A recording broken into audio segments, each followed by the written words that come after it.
is Zangpo. Very warm welcome to Bhutan This Week. My name is Samton Dolkar. Our top stories this week. The country announces first nationwide lockdown on Tuesday. Government declares Phintsiling as red zone. And people confused on what is allowed and what is not amid the lockdown. Now the news in detail. On Tuesday morning, people across the country woke up to the news they have been concerned over the past few months. A nationwide lockdown was announced with immediate effect. According to Prime Minister Dr. Lote Tshering, a COVID-19 positive case in Gyeonggi came in close contact with people in Thimphu, Gyeonggi and Paro. The individual, a 27-year-old woman, returned from Kuwait on 26th June. In his live address to the nation through BBS, the Prime Minister explained that the unprecedented lockdown is enforced to identify and isolate all positive cases, immediately breaking the chain of transmission. The government ensures testing of all suspects, quarantine of close contacts, and isolation and treatment of confirmed cases. Dodul Biamachobi Kagdamdi Gutsubdalu Tamdambe Beshna. 띵아치 소일 행카다 캐추속이 혼래 베고빌라 레셔유라 때 모라다치가 뒤디기베 때 모레 디워틀린 베디기베 율린 베고베 다니 율린 베자미드수 십제 잡디기베 티나 니지엽 텐소바친 도루 아니 수다치가 되어 탐미 민검디수다치가 때 도레 디워틀린 베디기베. Under the guidance of His Majesty the King and led by the Prime Minister, the National COVID-19 Task Force meeting was held last night for proper coordination and implementation of the lockdown. Restriction is imposed on movement of people and vehicles within the districts and beyond. All schools, institutions, offices and commercial establishments will remain closed. Likewise, ongoing exams are postponed and students and trainees in boarding facilities will continue to remain on campus and follow COVID-19 protocols. According to the Prime Minister, considering the decent number of people the patient came across in 2 weeks, the lockdown is expected to last for a week or so.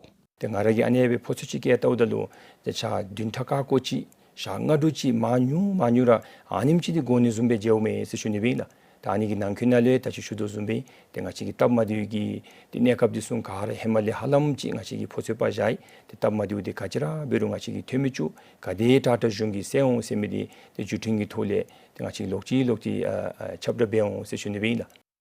The Prime Minister reiterated that the support from public in such times plays a major role in determining the duration of the lockdown period.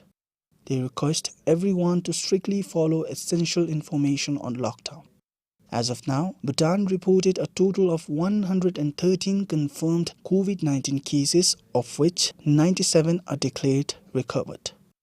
This is Pasang Doji for BBS News. Considering the severity of the COVID-19 positive cases in Phintsiling, the district has now been declared as the red zone area. Beginning Thursday, additional restrictions and surveillance have been enforced in Phintsiling. Likewise, movement of essential goods and individuals from the place will have to go under stringent screening at the Rinchinding checkpoint. 핀솔리디 다랭아치기 니지 미노세 십제 가라 차마사 튼츠지 년카 봄이 비탕수 주의 있으시니빌라 다 인기나 배워진 데 레존제 라멜라르기디 다 도도댕아치기 야감나 가라 도줄 베마초바 유니디기 데 가라 입지 할람 레존 줌베라 이미 나첼레 핀솔리디 년카 지수베 다리딩아치기 데 십제 잡벨록디 찹다 마베 튼체 핀솔리디 년숲 지수기 다수 주시 있으시니비 디보다 핀솔리레 피오니다 Gyakab Zonka Jankale Pintonil Johnny Machin, the D Jankawatina Tam Seshunivilla. Although a 25-year-old man in Phintsiling tested positive for COVID-19 and the case was detected outside a quarantine facility, it is not a community transmission, according to Prime Minister Dr. Lote Tshering. The patient is a loader with the Regional Revenue and Customs Office. The patient is among the 181 loaders working at the transshipment areas in the Regional Revenue and Customs Office and the mini dry port in Phintsiling. After showing flu-like symptoms, he visited Phintsiling Hospital yesterday.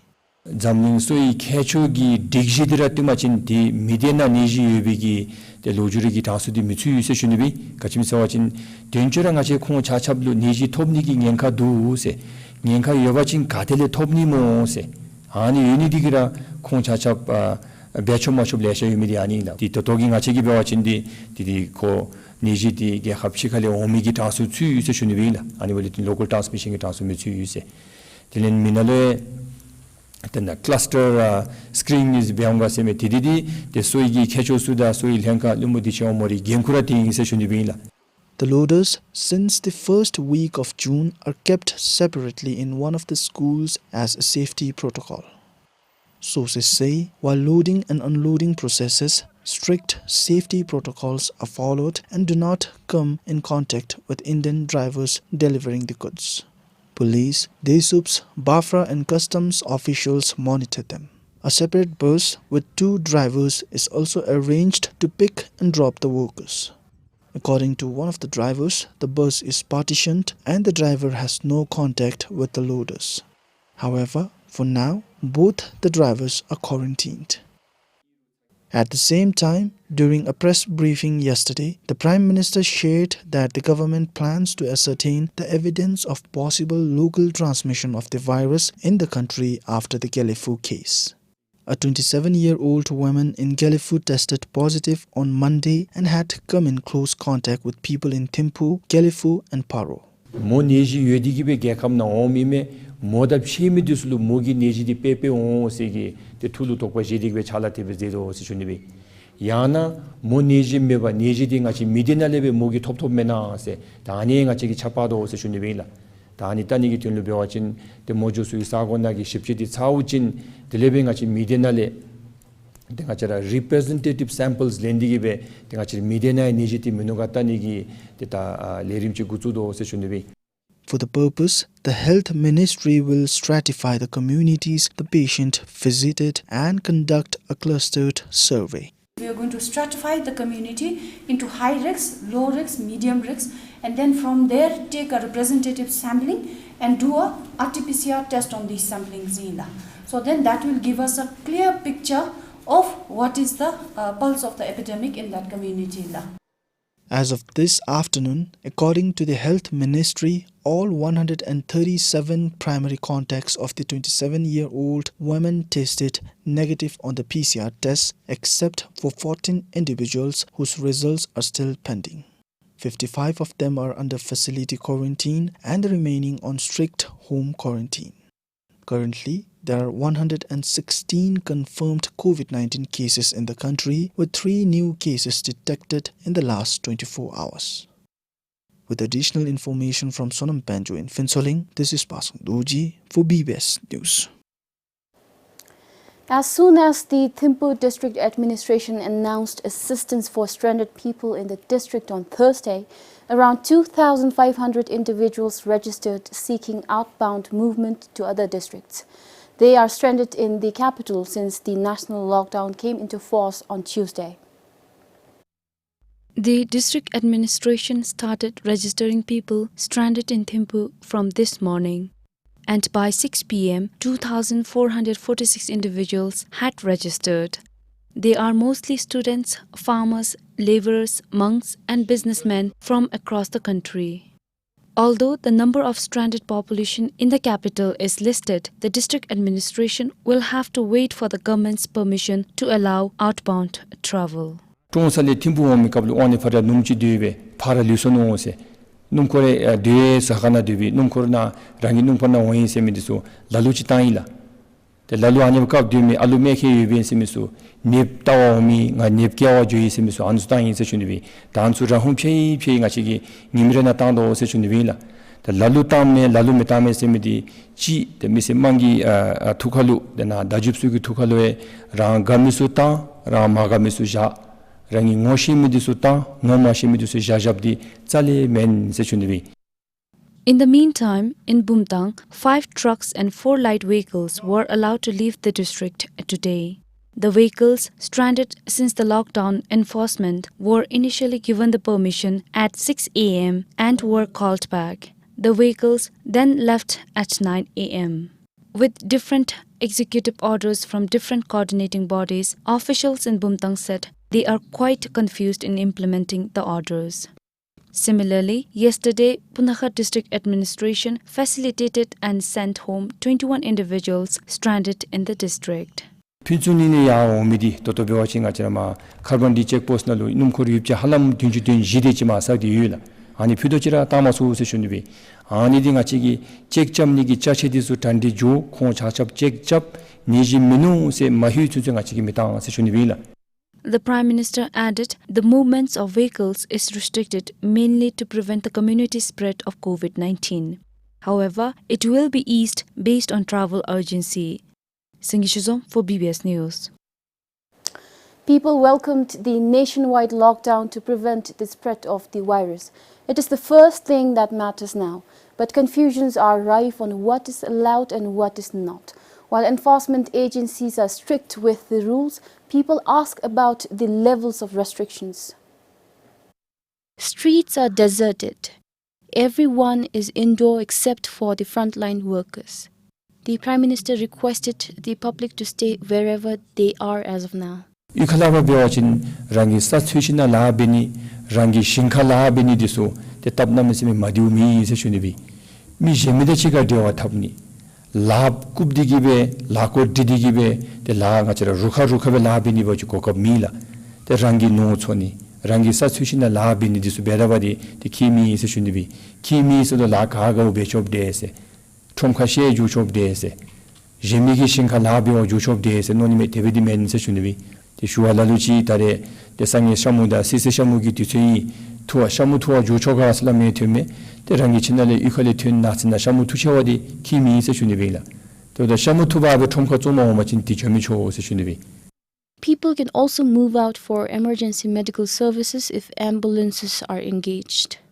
아님치베 랑기 친나 남이 있으면 니지 보험직 나우초지 포체와친 랑기 눈코다 전화 세슈니베. 디잉아치 람다기 틈순가기다 디습수기 디워틀리 메더라 시라 라루치 베베쇼와치는 같이 암수알루 기메 되이라 맹카나 조안 미노세 맹카나기 폰딘 미토에세 다네 베이캅루 데랑기 암수데랑이 가르나 쭈베 맹카나 바야소바친 쿠가르디 다쇼비 딱센디 카드미루 쿠암수 알루키니 베미디그라 시베 세슈니빌라 다니 벤디가 안수에 가라 체기 켄베 데미디 다주날루 체기비 레즈메 세 슈다바친 담마디우미라 디보다 아자사 홍장디기베 홍장사 폐장디기베 데타 키미세 랑기 라수수지베와 암살루키니베메데 가리동 허츠 바비조와진 팀포 세슈니빌라. But those considerations are not there in constructions.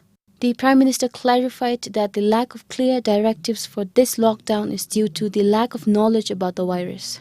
베초마초디수 가라 람루 히상 삼미미디 헤모베비우미 니지기 콜레 레짐베 시미 고베발라 니지기 콜레 니지디 가데베 페이나 토미기 가데베 토비나 토미디기 파팔루누 마케와 샤닝이틀루 님순 같이다 같이 베고비나 아니 레짐메 마시바친 데 베미 초업세미니 마베와샤 베초세미니 참치 베자다바친 라베고샤고 데 세슈니빌라. Meanwhile, the National COVID-19 Grievance Redressal Help Desk was activated this afternoon to facilitate redressal of inconveniences and grievances people face in availing themselves of essential services. People can call toll-free number 1023 from 9 a.m. to 9 p.m. every day. Samtin Dolkar, BBS News. The Royal Monetary Authority set up a 24/7 Crisis Management Command Center to provide uninterrupted delivery of essential digital financial services during this national lockdown. The center is working in coordination with the country's financial service providers. With the banks providing internet and mobile banking services, people are able to access financial services and resolve their queries digitally despite the lockdown. In the first 2 days of national lockdown, the central bank received 115 financial and non-financial queries from across the country. Similarly, the financial institutions recorded 860 queries in the same time. The queries are related to internet and mobile banking, failed remittance, insurance and loans, among others. Close to 500,000 UTM domestic digital payments were also made in the first 2 days of national lockdown. The RMA is urging people to make use of digital services for payments and transactions to minimize the risk of COVID-19 transmission. Digital transaction has been picking up in the country in the past years. And this year, due to the COVID-19 situation, the trend recorded a significant increase within the first half. The average monthly transactions increased to 4.9 million Newton compared to 3.1 million last year. For Sharab Doji, this is Pasam Doji for BBS News. And observing the World Breastfeeding Week in Thimphu earlier this month, UNICEF assured to support the government's efforts to improve its exclusive breastfeeding rate and achieve the target of 56.8% by 2023. Exclusive breastfeeding means that the infant receives only breast milk for the first 6 months of life to achieve optimal growth, development and health. At present, Bhutan's exclusive breastfeeding rate stands at 51.4%. To increase it by 5.4% in the next 3 years, UNICEF and WHO are calling for investment to make skilled breastfeeding counseling available to every woman and train healthcare workers to deliver skilled breastfeeding counseling to mothers and families. It also recommends ensuring counseling is made available as part of the routine health and nutrition services, partner in collaborating with civil society and health professional associations, and protecting the healthcare workers from the influence of the baby food industry. The occasion reminds us to increase attention to and investment in and action for a set of cost-effective interventions and policies that can help governments and their partners in improving exclusive breastfeeding rates among infants less than 6 months and practice optimal breastfeeding for up to 2 years of age or beyond. The World Breastfeeding Week this year focused on the impact of infant feeding on the environment and climate change and the imperative to protect, promote and support breastfeeding for the health of the planet and its people. As part of the week, the Faculty of Nursing and Public Health, in collaboration with the Health Ministry and UNICEF Bhutan office, also organized educational activities and poster competition among the students of Khesar Gyalpo University of Medical Sciences of Bhutan. This is Pasan Doji for BBS News. Since the launch of Build Bhutan project, 216 registered applicants have been employed through direct engagement in different construction sectors. Almost 140 applicants are sent off to different institutes for skilling. Currently, employers' demand for skilled workers and lack of employment skills are some of the major challenges under the project. Even if you were to consider whole of the Bhutanese population, it still is a problem, the lack of skilled workers. Now, how are we going to address this problem? Build Bhutan project, one of the key objectives of the Build Bhutan project really is to create a pool of skilled workforce. We want to take this opportunity to expose them to the construction works. Skills can be acquired through on-the-job training by directly engaging in the work. By undergoing a training program in the institutes. We have both the components here under this Build Bhutan project. So at the end of the project duration, at the end of the next 2 years, we hope to see about a minimum of 2,000 to 3,000 Bhutanese people skilled in the construction trades, so that post-COVID we will have more supply of skilled workforce, so that more Bhutanese people will be able to take up the construction works, especially at the skilled level where it is being done by the foreign workers up until today. Now, aside from providing a job, it is also one of the main reasons, for providing such job is to provide income security for those people who has been laid off or overseas returnees for that matter. So how is the ministry, for that matter, Labour Ministry, going to monitor between the employees and employers in the construction sector? Yes, it's about the income. It's partly about them coming forward to contribute to nation building, to contribute to the construction sector, to saving our economy, which has been the hardest hit since the COVID came. It's also about income security, like you said. I suppose you are alluding to the issue of non-payment of salaries on time and by the contractors to the employees, which has been the case when it comes to a situation where the foreign workers are engaged by the contractors. I think that thing will continue, that problem will continue to exist if not addressed in an effective and in a prompt way. We have it built in under the Build Bhutan project when it comes to monitoring and making sure that such issues don't occur.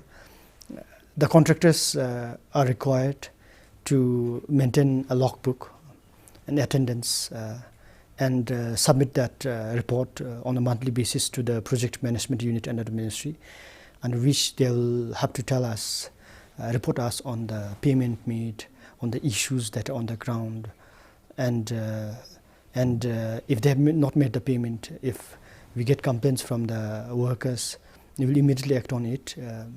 The most severe of the consequences would be, other than whatever would apply under the Labour and Employment Act, will directly terminate this contract.